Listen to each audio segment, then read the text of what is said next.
Hell is confusing, but thankfully I'm here to make it even more confusing. My name is Deepcut, welcome back to Cartoon Universe, and you don't have to hit the subscribe button, but it's coming for ya. When we first saw VivziePop's vision of Hell in Hazbin Hotel, it was presented as a sort of planet with a red sky.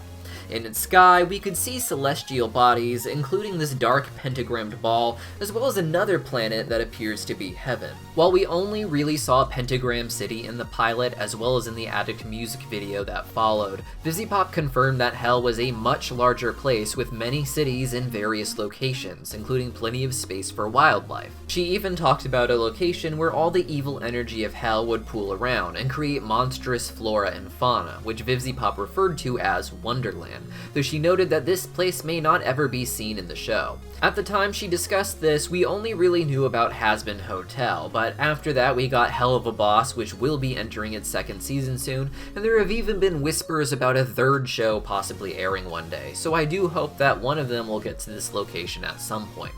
It wasn't until Helluva came out with episode 2 that we learned that this red-skied part of Hell is actually just one of 7 rings of Hell. The way the rings are described is as them being stacked on top of each other in some way, with the Pride ring at the very top, and according to the official Helluva account, all of the Earthborn sinners who died and then went to Hell are trapped there. When a sinner arrives in Hell, they take on a demonic form, one that is generally seen to be inspired by who they were in life, what their sins were, how they died, and is even said that they are given traits that they hate about themselves. For instance, Angel, despite how attractive others find him and how highly he thinks of his own looks, really hates his own feet. It is said that if a demon were to go to heaven, they would transform into an angelic form, so it appears that the evil energy of Hell, and perhaps the more pure energy of heaven, is what affects the appearance of Earthborn souls when they go to the afterlife. While some people hope for something of a purgatory to exist in the show, VivziePop has said in interviews that she is open to the idea, but has no plans to include it or explore it, though the interview is a bit old and, like many things, this may have changed. The Pride Ring contains every sinner that has ever died on Earth that didn't make it into heaven, and as such has an overpopulation issue. To counteract this, Lucifer apparently coordinates with heaven to facilitate the annual extermination, where angels come down known as exorcists to kill Earthborn sinners with special angelic weapons. The Earthborn sinners are otherwise immortal, and these angelic weapons are the only way to kill them. Even with the annual extermination, this is still an uncontrollable number of people existing in Hell from all across different times and cultures on Earth. According to VivziePop, people will often congregate around others who shared a similar lifestyle, with entire towns and communities popping up to simulate what life was like when they were alive. There's likely entire areas that are just cowboy western countries, as well as more modern places like Pentagram City, which seem to keep up with the times regardless of who lives there. In the Alistair prequel comic, we even see a city where everyone dresses like early 1900s America, which makes it a place that Alistair likes to visit often. Here, anyone who does not conform to the style and culture of the time period is cannibalized by the other demons, making it an extra fun place for Alistair, who is also a known cannibal. Earthborn sinners are stuck in the Pride Ring, but the natural-born demons of Hell, such as imps, are able to exist in the Pride Ring as well as the other rings. In the Pride Ring, there is of course a city known as Imp City, which, as the name suggests, is primarily home to imps, though we see plenty of other demons there too, including sinners. Imp City was only established in 1981, making it something of a recent creation in Hell's history. Imp City is home to Blitz, Millie, and Moxie, allowing them ample access to Earthborn sinners who want revenge on people still alive up on Earth. But in many episodes, they visit the other rings of Hell where the sinners are not allowed. Each ring is modeled after one of the 7 deadly sins and is ruled over by one of the 7 princes. To date, we have only seen Asmodeus up close and in person, who is the ruler of the Lust Ring. We also get some silhouettes of Lucifer, who is the ruler of the Pride Ring, and also acts as king of all of Hell. We have yet to get a good look at the other princes, but Satan is mentioned offhandedly by many of the imps,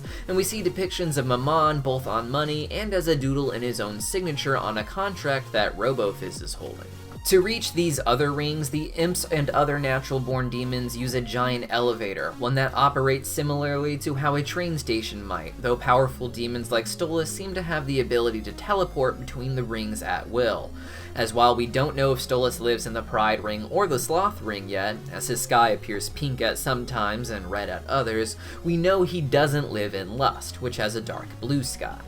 The Pride Ring is ruled over by Lucifer, as I said, but is also the home to what we call overlords, who are demons, both earthborn and natural citizens of Hell, that have risen to power in some way. Some demons like Alistair are only overlords on a technicality, that being that they have a certain level of power but they don't use it with authority.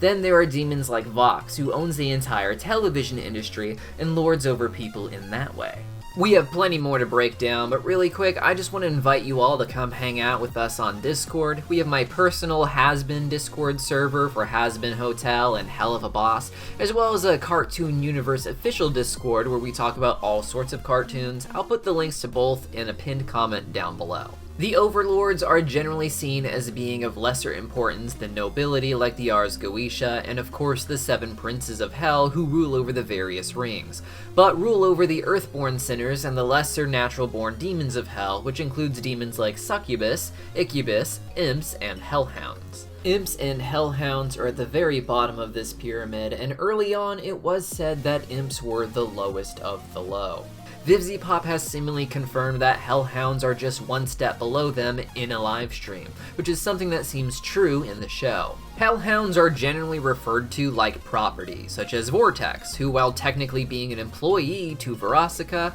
refers to him like he is a pet or an object. And in episode 5, Millie introduces Luna simply as her boss's Hellhound, something that the rest of the family doesn't seem to care to ask more questions about, not even Luna's name. Blitz adopted Luna when she was 17 or so, but not from a generic orphanage that helps all children, but actually from a place that specifically allows you to adopt Hellhounds. While Blitz loves Luna like a daughter and takes good care of her, for instance, it seems he gives her the only bedroom in their apartment and himself just sleeps on the couch, it would seem to me that these Hellhound adoption agencies are mostly used by people who wish to own a Hellhound like a pet or a servant.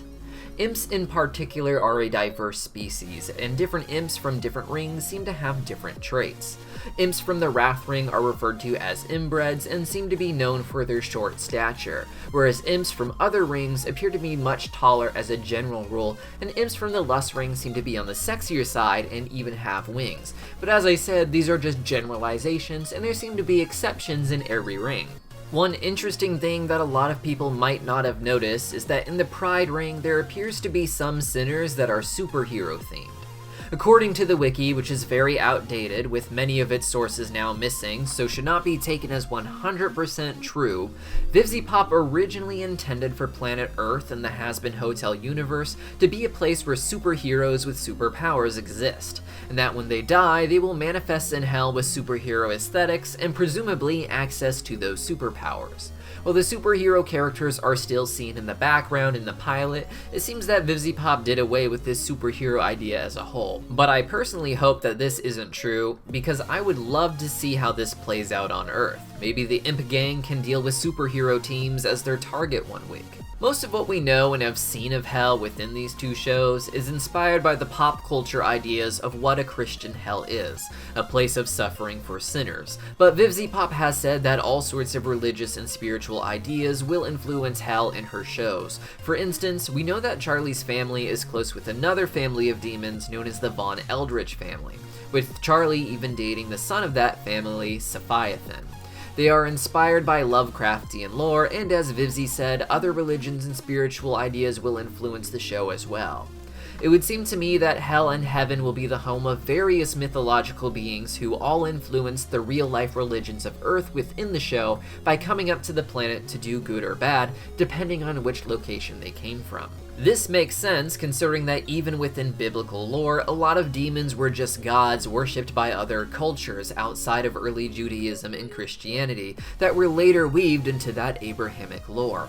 A lot of evidence of this comes from Stolas, who was seen summoning himself by possessing humans and making them perform a ritual using the real-life seal of Stolas from the real-life Lesser Key of Solomon, a demonology reference guide that served as his inspiration for his character, and likely other goetic demons that we will see within the shows. There is a lot of confusion surrounding how death works within the show. We know that sinners are immortal unless killed using an angelic weapon, as we mentioned earlier, but the lore surrounding natural-born demons is a bit more vague.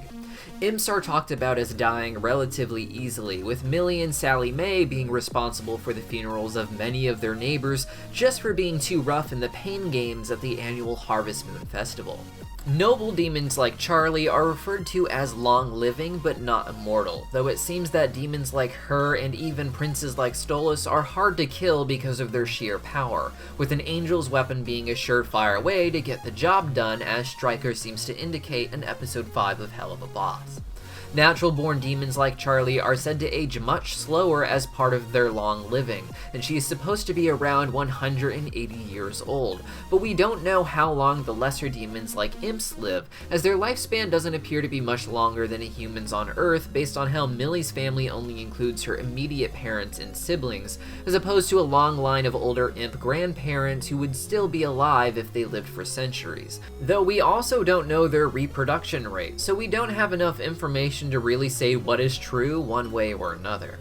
Some people are surprised to learn that there are police and firemen and other similar social services in Hell within the show, as Hell is meant to be a place of perpetual suffering, but the two can coexist. A lot of the suffering in Hell comes from the natural way that it is, which includes things like strange waves of allergies that all denizens of Hell, no matter how elite, all seem to suffer through at the same time, and likely includes other less simple horrors that they go through as well. The police and firemen and such can all be helped to lower level demons, but it would seem that a large amount of the systems in place exist not to help the common people like they do when a system is built for them, but to actually serve the elites who rule over Hell. We even see in episode 2, through various signs and legal documents, that a legal system exists where people can fight about copyright infringement, with Lucifer constantly in legal battles with the Prince of Greed, Mammon, who has ripped off Lucifer's theme park, Lulu World, spelled with U's, to create a knockoff park, Lulu Land, spelled with 2 O's. While these services can be used to help common imps, such as firemen putting out fires like we see in one episode, the system seems to be made mostly to serve the elites. After all, imps may live and work in these buildings,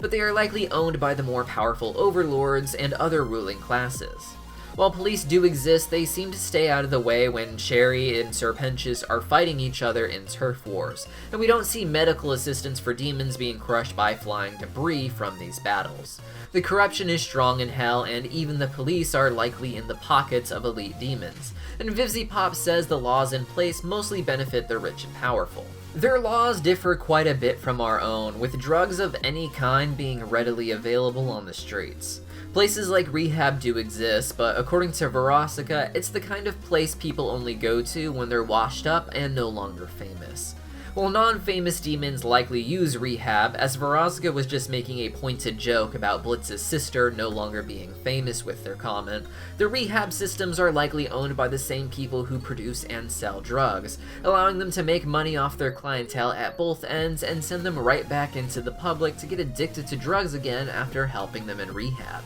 Outside of the common drugs we know on Earth, there also seems to be a strong addiction to Beelzejuice, which is seemingly named after Beelzebub, who according to the Peter Binsfield classification of demons is the Prince of Gluttony. While it just seems to get demons drunk, Verosika threw some of it into the ocean on Earth in episode 3, and we saw it create a giant monster out of a normal fish who seemed to swim through it.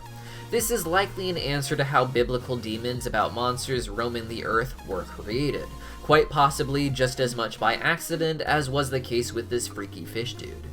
In episode 7, Moxie sings a song and in it mentions Beelzebub with female pronouns, indicating that Beelzebub may not be a prince, but a princess in Helluva. In the Hazbin Hotel pilot, Kitty Killjoy mentions the 9 circles of Hell, which led to a lot of confusion when we learned about the 7 rings of Hell. The 9 circles of Hell seem to be a simple joke referencing the real-life epic poem Divine Comedy, the first portion of which, called Inferno, talks about the 9 circles of Hell. Unlike the Peter Binsfield classifications, which serves as the inspiration for the 7 Rings of Hell in the show, Inferno was written with the intention of being fiction instead of a real-life resource guide, and as such was likely meant to be a joke from Kitty Killjoy as her expression of disbelief at Charlie's presentation. Later in Helluva Boss, however, a sign welcoming people to Imp City claims to be in the second circle of hell. As far as we can tell, the 9 circles of hell will seemingly just be geographic locations within the Pride Ring,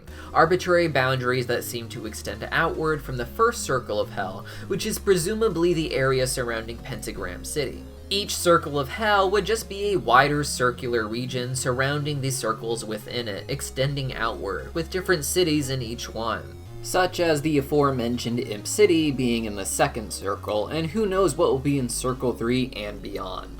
As of now, this is everything I could think of to explain of how Hell and its society works within Hazbin Hotel and Helluva Boss, but even with this video being longer than usual, I'm sure I missed something. So let me know any cool facts I may have missed in the comments down below, or leave questions for anything you'd like clarified in a future video. See you next time!